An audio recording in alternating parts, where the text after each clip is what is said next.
जबलपुर की रानी दुर्गावती विश्वविद्यालय मध्य प्रदेश की सबसे पुरानी यूनिवर्सिटी में आती है और इन दिनों जबलपुर की जो रानी दुर्गावती विश्वविद्यालय है उसकी माली हालत बेहद ख़राब है। ऐसे में जब 7वां वेतनमान सरकार ने लगा दिया है तो अब 10 करोड़ रुपए का अतिरिक्त भार रानी दुर्गावती विश्वविद्यालय पर पड़ रहा है, लेकिन आय कम होने की वजह से अब इसकी भरपाई रानी दुर्गावती विश्वविद्यालय छात्रों की फीस बढ़ाकर करने जा रहा है। और इसी मुद्दे पर हमारे साथ बात करने के लिए कुछ छात्र हैं, हम उनसे बात करते हैं।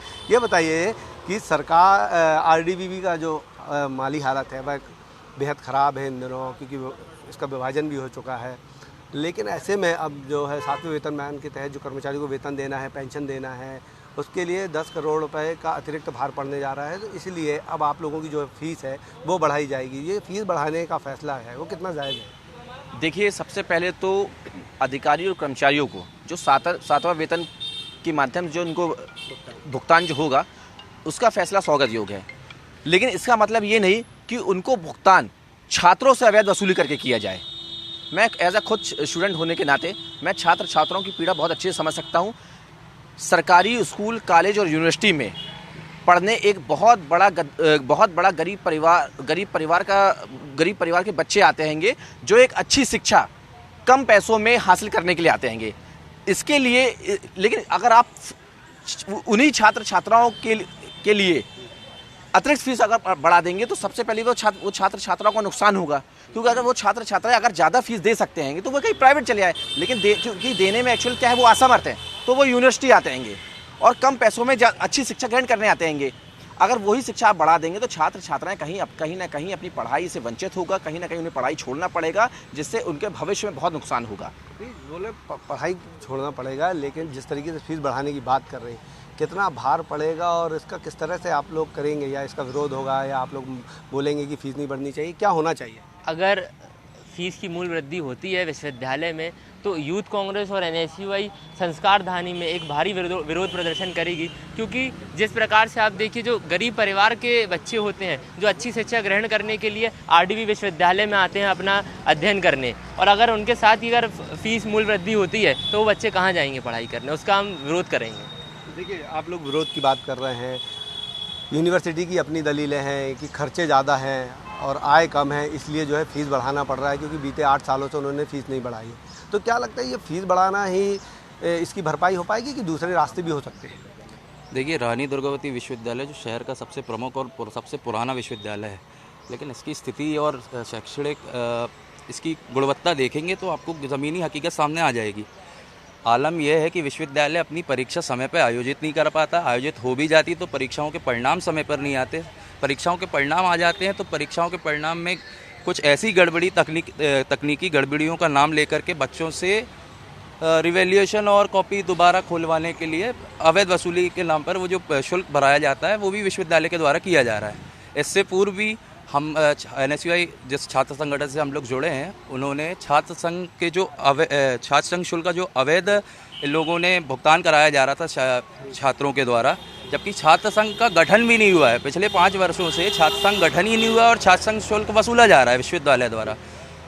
जब भी कोई 7वां वेतनमान स्वागत योग्य है, हम लोग स्वागत करते हैं, पर इन्हें चुनावी वर्ष में याद आया, चुनावी समर में याद आया ये चीज़, और उसका भार छात्रों के ऊपर छोड़ दिया है कि छात्र उस शुल्क का भुगतान करेंगे।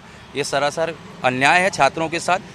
विश्वविद्यालय सरकारी विश्वविद्यालय हमारा और सरकारी विश्वविद्यालय होने के साथ साथ हमारे जो ग्रामीण अंचल के लोग हैं, गरीब तबके के लोग हैं, मध्यम वर्गीय लोग हैं, अपर मिडिल क्लास लोग हैं, ऐसे बच्चे वहाँ पढ़ते हैं। मैं भी मिडिल क्लास से आता हूँ, जिनके पास उतना पैसा नहीं होता, एक अच्छी गुणवत्तापूर्ण शिक्षा ग्रहण करने आते हैं और उन पर ये फीस वृद्धि का बोझ सरासर अन्याय है। देखिए, सरासर अन्याय बता रहे हैं फीस वृद्धि का बोझ, क्योंकि आप लोग जब आते हैं तो जो फीस बढ़ाने की बात कर रही है, क्या लगता है कि इसके और कोई रास्ते नहीं होना चाहिए? क्योंकि फीस बढ़ाना सीधा छात्रों पर भार आएगा, आप पे अगर किसी तरीके का वेतन और पेंशन देने में जो अतिरिक्त बोझ आ रहा है, इसके लिए और दूसरे भी रास्ते हो सकते हैं। कुछ बच्चों के माँ बाप सक्षम नहीं होते हैं, इसलिए अपने माँ बाप अपने बच्चों को सरकारी स्कूल में और कॉलेजों में पढ़ाने के लिए भेजे जाते हैं कि उनको कम पैसों में अच्छी शिक्षा प्राप्त हो सके। लेकिन अगर कॉलेज की तरफ से फ़ीस बढ़ा दी जाएगी तो उनके माँ बाप पे भी बोझ आएगा। वो अपने बच्चों को कैसे शिक्षा प्राप्त करवाएंगे। और अगर इतनी फ़ीस वो पे कर सकते हैं तो फिर वो प्राइवेट स्कूल में ही पढ़ा लेंगे और कॉलेजों में अपने बच्चों को। देखिए, सरकार जो है नई शिक्षा नीति लागू कर रही है ताकि लोग आसानी से पढ़ सकें, फ़ीस जो है कम करने की बात कर रही है, लेकिन एक और जो है विश्वविद्यालय फ़ीस बढ़ाने की बात कर रहा है।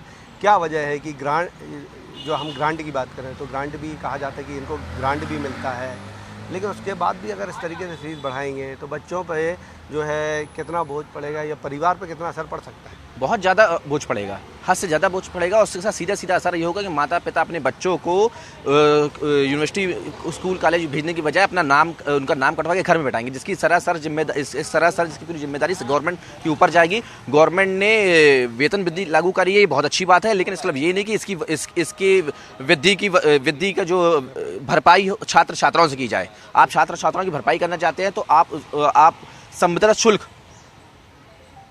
के नाम से शुल्क ले सकते हैं, पाठ्यक्रम शुल्क हो सकते हैं, जो आप अदर यूनिवर्सिटी से जुड़े कोर्स को आप किसी अदर कॉलेजों में चालू कराना चाहते हैं, यूनिवर्सिटी से किसी नए कॉलेज खोलने की संविदा शुल्क जो होती है वो आप देना चाहते हैं। इससे ऐसे अनेक प्रकार की चीज़ें हैं जिससे आप शुल्क की व्यवस्था कर सकते हैं, लेकिन छात्र छात्राओं से शुल्क वसूलना ये सरासर अन्याय है। एक तरफ आप छात्र छात्राओं को पढ़ाने की बात करते हैं, दूसरी तरफ आप छात्र छात्राओं से इनडायरेक्ट आप शिक्षा छीनना चाहते हैं, ये सरासर गलत है। ये बताइए, जो फीस वृद्धि की बात की जा रही है वो क्यों नहीं होनी चाहिए? क्या लगता है फीस वृद्धि, जैसे यूनिवर्सिटी कह रही है कि 8 साल से नहीं बढ़ाई गई है, तो वो 8 साल का जो पीरियड देखकर बढ़ा रही है वो नहीं होना चाहिए कि अभी जो फीस है वो ज़्यादा है या बहुत कम? आपके हिसाब से लगता है कि बहुत कम है अदर यूनिवर्सिटी के हिसाब से? देखिए, सीधी बात है जो आप बोल रहे हैं, फीस मूल्य वृद्धि क्यों नहीं होना चाहिए।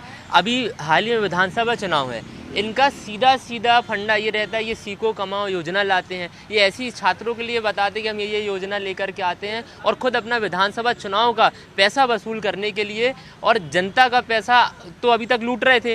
महंगाई, अब आप देखिए कि छात्रों तक को इन्होंने नहीं छोड़ा, और छात्रों का पैसा लूट कर अपना चुनाव लड़ने के लिए भारतीय जनता पार्टी की ये साजिश है, और इसका पुरजोर विरोध करते हैं। देखिए, आप लोग विरोध करने की बात कर रहे हैं, अगर नहीं मानता है विश्वविद्यालय, फीस बढ़ाई जाती है, तब आप लोग क्या करेंगे? क्योंकि विश्वविद्यालय कह रहा है कि 8 साल से फीस नहीं बढ़ी है, फीस बढ़ाना भी ज़रूरी है क्योंकि खर्चे ज़्यादा हैं। देखिए, ये कहना कि 8 साल से फीस नहीं बढ़ी हुई है, ये तो कोई जवाब नहीं होता। विश्वविद्यालय इससे अपना ढीला रवैया सबके सामने दर्शा रहा है।